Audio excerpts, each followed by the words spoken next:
Hi there, and thanks for listening to the Adulting is Easy podcast, where we make adulting easier by making money easier. This is your host, Lauren. I'm joined today by Tom, the savings captain.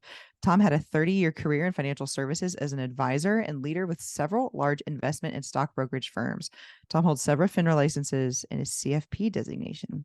Tom recently joined social media and podcasting as a way to utilize his investing and personal finance knowledge to help others sort through the maze of investing. You can find Tom on X, formerly Twitter, as at the Savings Captain, and be sure to listen to his podcast, Money Happy Hour. In 2024, Tom will be expanding his reach to help those that struggle with debt forever, wealth never.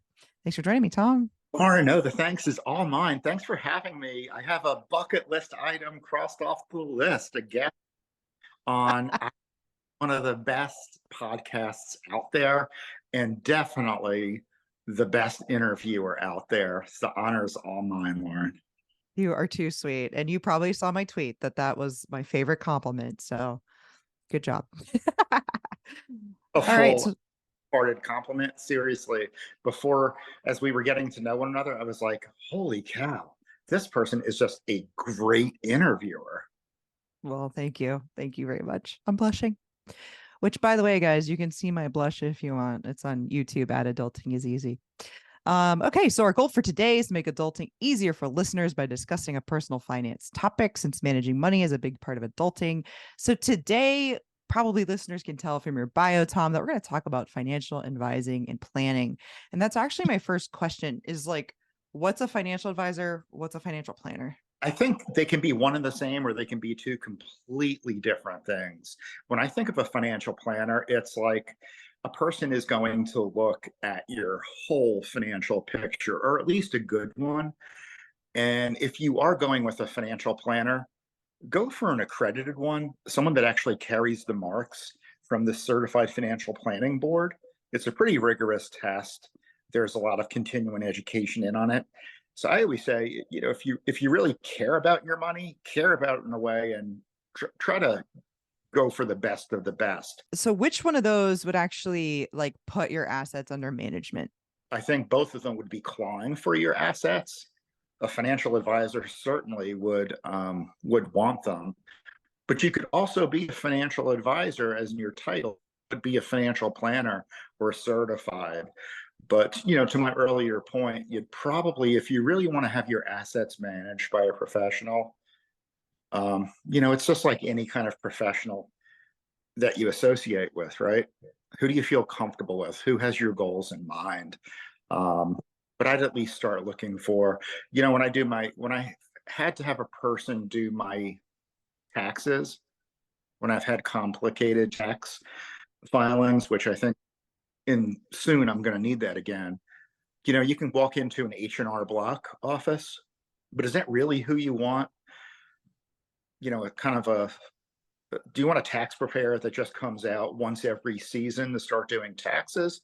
Or do you want a person that really has their name on the shingle that's a CPA? I think I'd prefer that if I had the more complexity I had.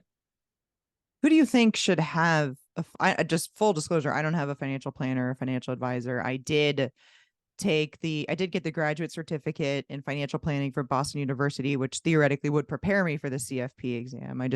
I was doing it just to learn, not to become a CFP. So full disclosure there, but I don't have a financial planner. I don't have a financial advisor. Like, who should have one? Lauren, I know you don't need a financial. Most of the people, this is a stupid test. Back during COVID, if you panic during a toilet paper shortage, you might need a financial planner, So that would be one test. And that, when I start thinking about financial planners, I think there's two audiences: people that have real complex portfolios, a lot of assets. I'm thinking of a surgeon, a doctor running a big medical practice. Probably it might be a really good target. Another person might be an unsophisticated investor, second generation wealth, that, hey, all this wealth came to you. You had nothing to do with the build. Now, can you handle it? I think those are two really good audiences. Most of the people posting every day on social media and going to work in a 9 to 5, if they would just start investing in their 401 to the company match.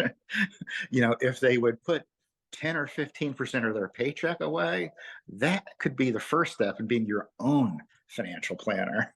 Yeah, definitely agree. I am pro getting the 401k match. I did ask that on Twitter. Actually, I think it was already X at the time. Should 20 somethings max their 401k? And Elon Musk said no. And so I actually agree with him that you should max your match. So that was pretty funny. But so that's an interesting point. The difference between like who should have one and who shouldn't, and this test being this emotional test. That's really what we're talking about, is emotions and maybe disproportionate emotions for the situation with the toilet paper thing. Is that what the deal is? Like you don't want someone to have full access to their investments if they're going to make emotional decisions with it. That's exactly right.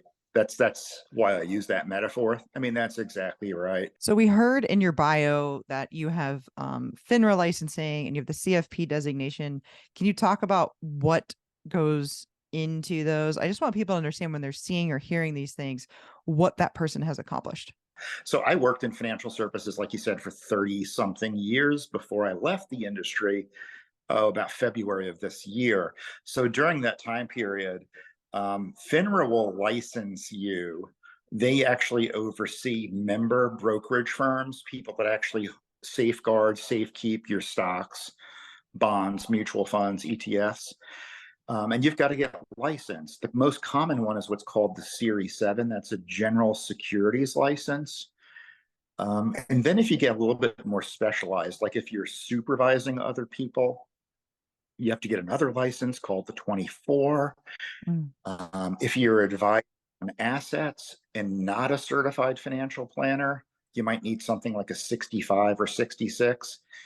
It's a real who's who. It's an alphabet soup or a number cloud. So I have about 7 or 8 different licenses, depending upon what I was responsible for over the time in the industry. Okay, I've seen the FINRA designations, the 63 or 65, certainly the Series 7. I've heard the Series 7 is grueling. So before we talk about like CFPs, can you talk a little bit more about literally what that's like?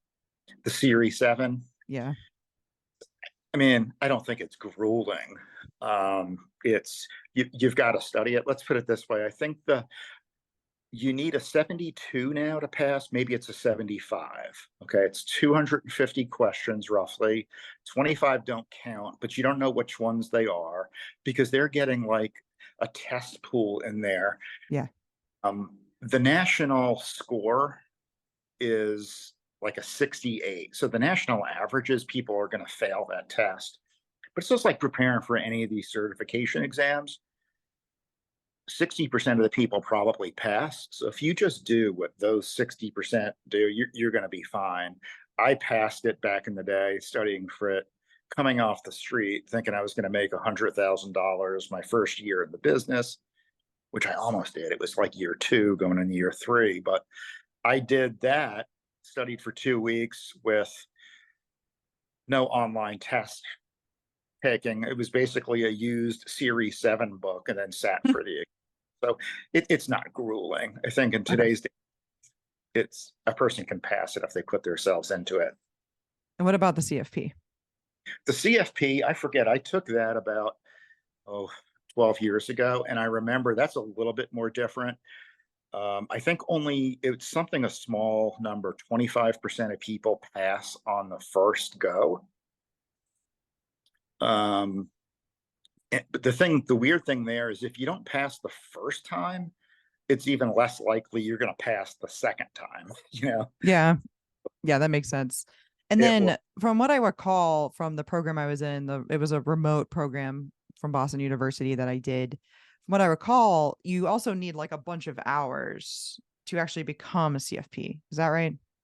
You do, yeah. So they've kind of amplified the requirement.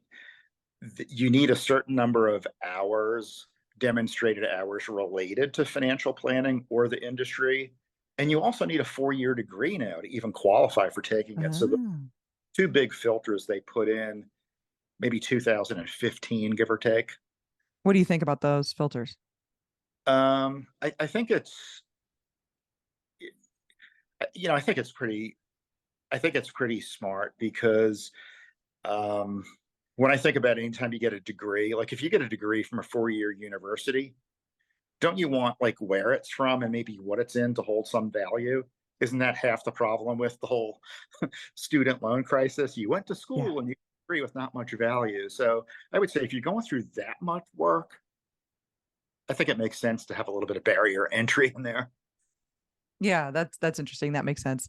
Yes, I went to the University of Florida, which is like just I think Wall Street Journal is called #1 public school.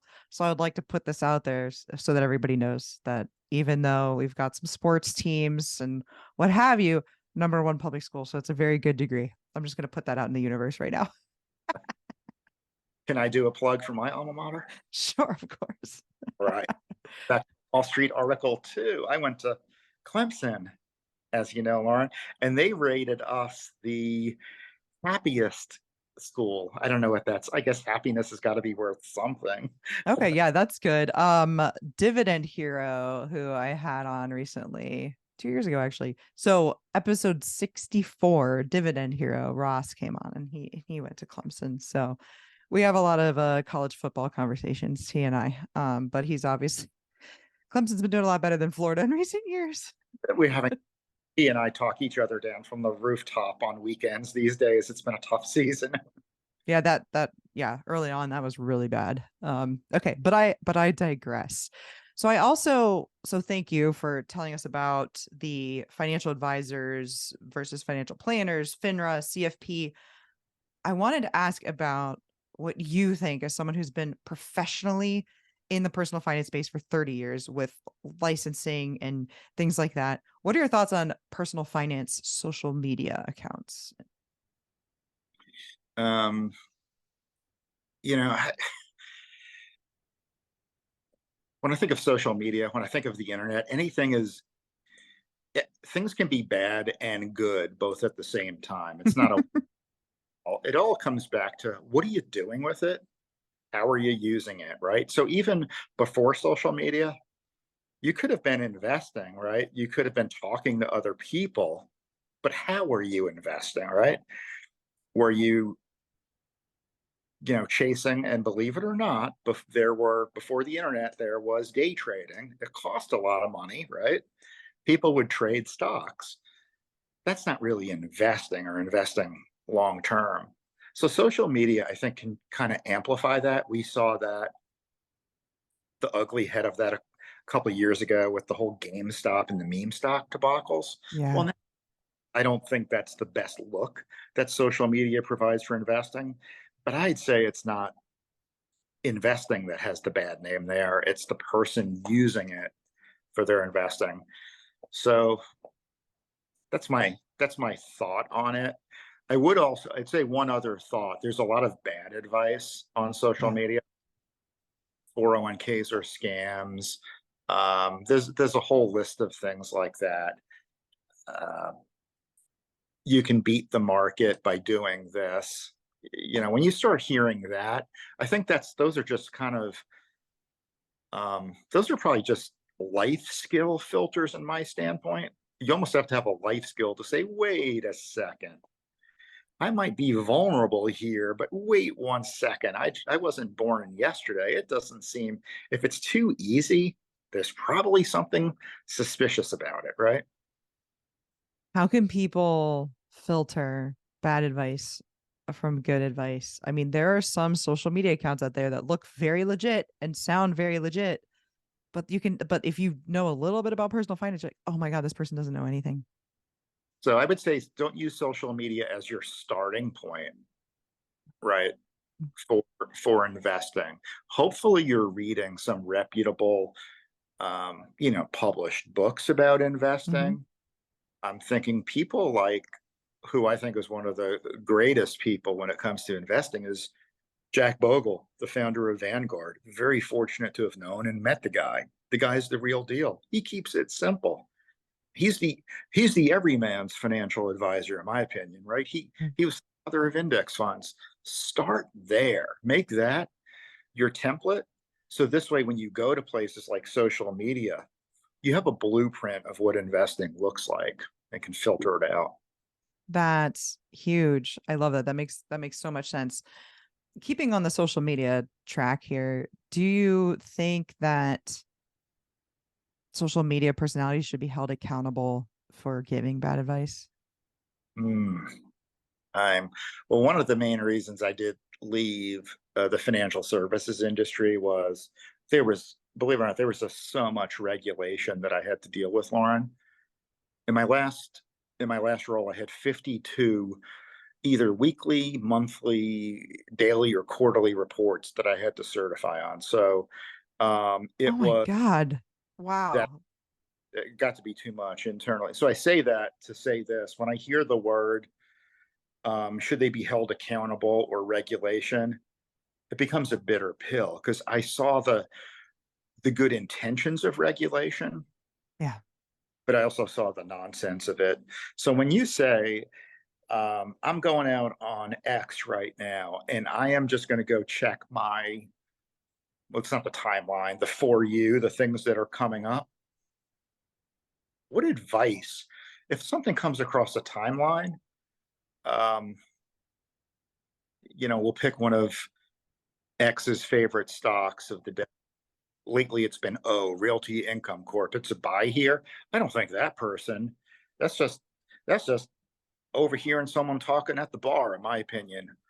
But where I think there could be regulation, I would not be surprised. But it probably wouldn't get regulated to it really broke. This would be the people selling the courses online for $39 that really go for $299, but for $39 for the next 20 people that sign up for my whatever course, stock picking, how to get out of debt, how to build wealth. I could see there might be some regulation needed to that. Interesting. Because they're making money off of it. Is that why you think? Yeah, they're making money off of it, and I think they're holding themselves out. Remember, to my earlier points, you had to be licensed and a CFP. They're holding themselves out as an expert, possibly without expertise. Interesting. Let's take a look. I have been to the dentist before, Lauren. I can right now. I think I can diagnose this one for you. I think if we just pull that, I think it's number 22. I remember my dentist saying that because when I cleaned my teeth, I kept track of the numbers. 22, yeah, that's the problem spot. We're going to just drill a little bit there. See what I'm saying? I'm not qualified to be a dentist. If you follow that, why do I think it'll be legislated or regulated?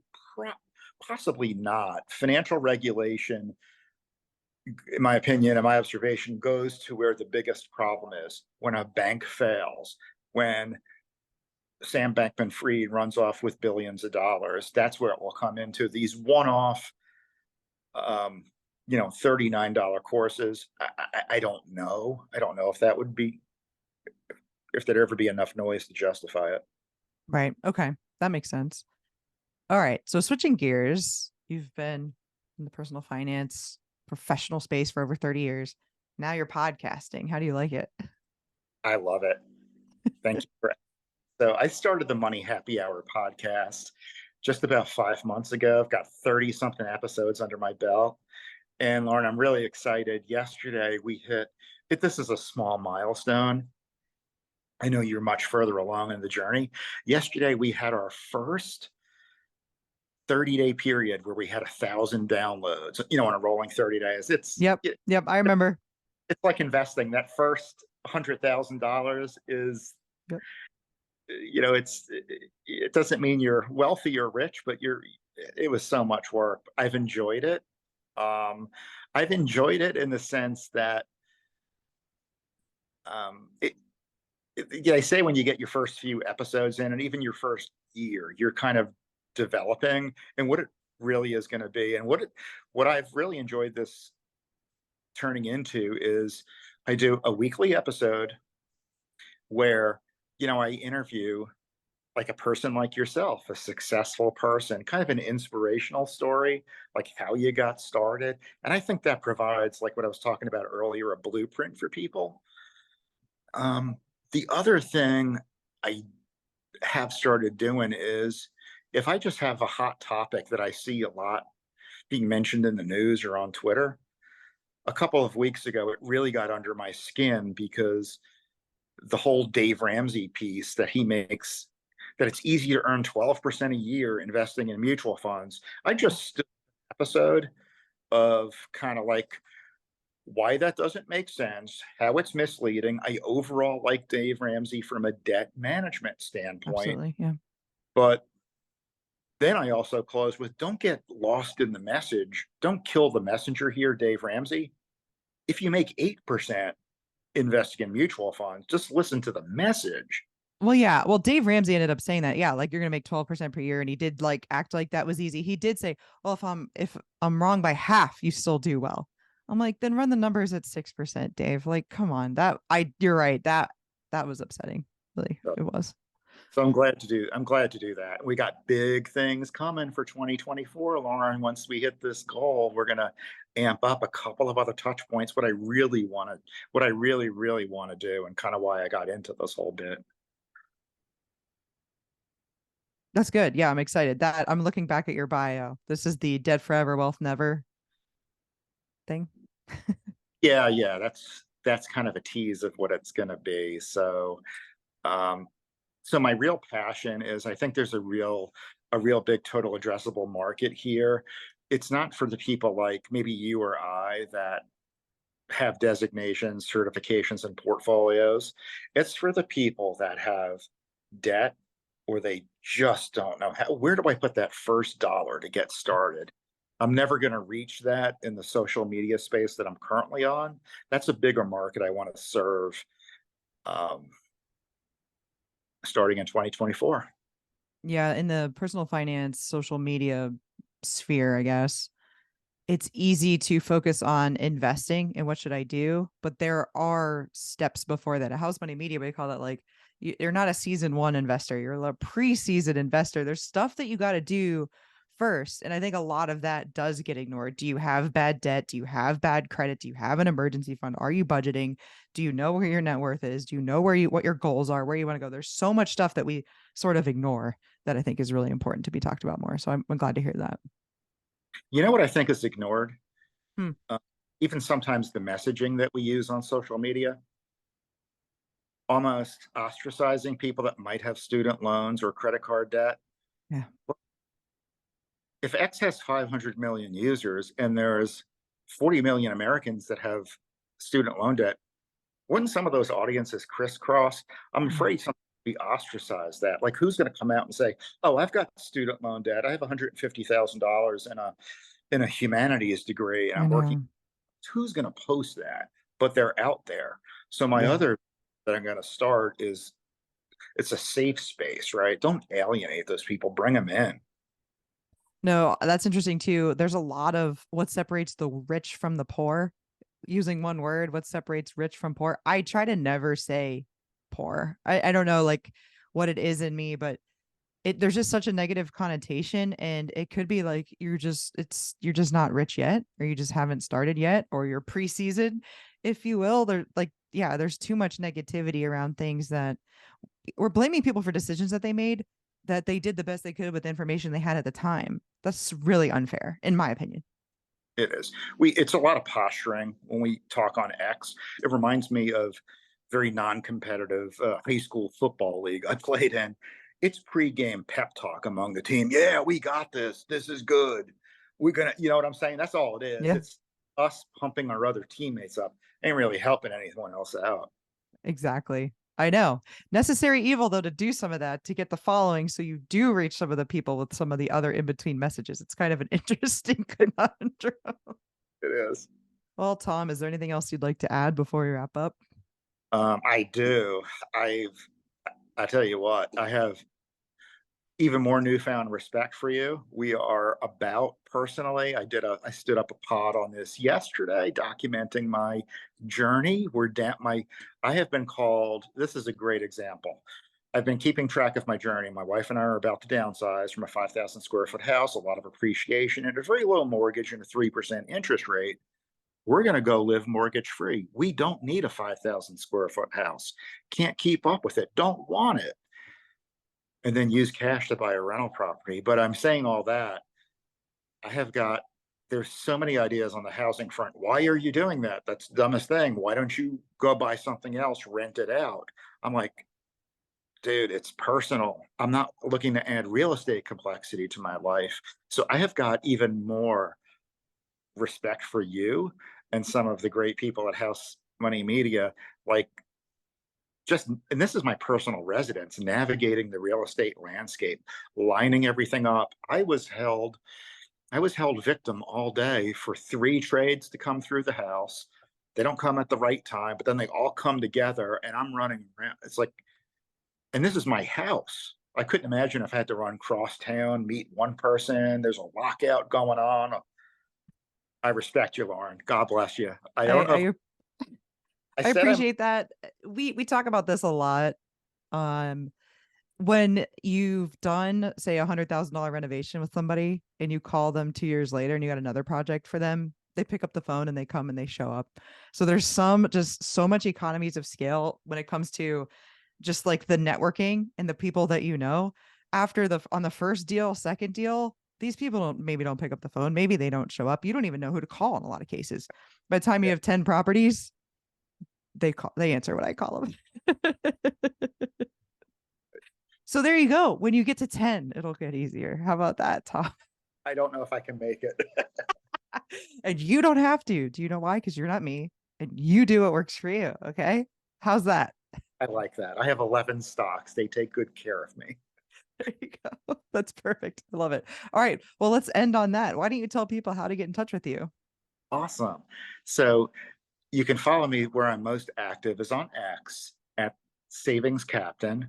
And then also, when you're driving around looking for some inspiration, turn off the bad news. Go to any of your podcast providers and just put Money Happy Hour in now. And guess what? We almost get top of page status now just by typing those 2 words in. Money and happy will be there. We're going to have great interviews on there every week and some important messages. Awesome. And you guys can follow me on Twitter/X at Adulting is Easy, Instagram at Adulting is Easy Real, YouTube, like I said, at Adulting is Easy. If you like this episode, you may also like episode 37. This was about advising fees with Jude Boudreaux. And the other one I mentioned, which is a fellow Clemson grad, was episode 64 about dividend stocks with Dividend Hero. Thanks again for listening, everybody. Hopefully, Tom and I have made adulting a little easier for you.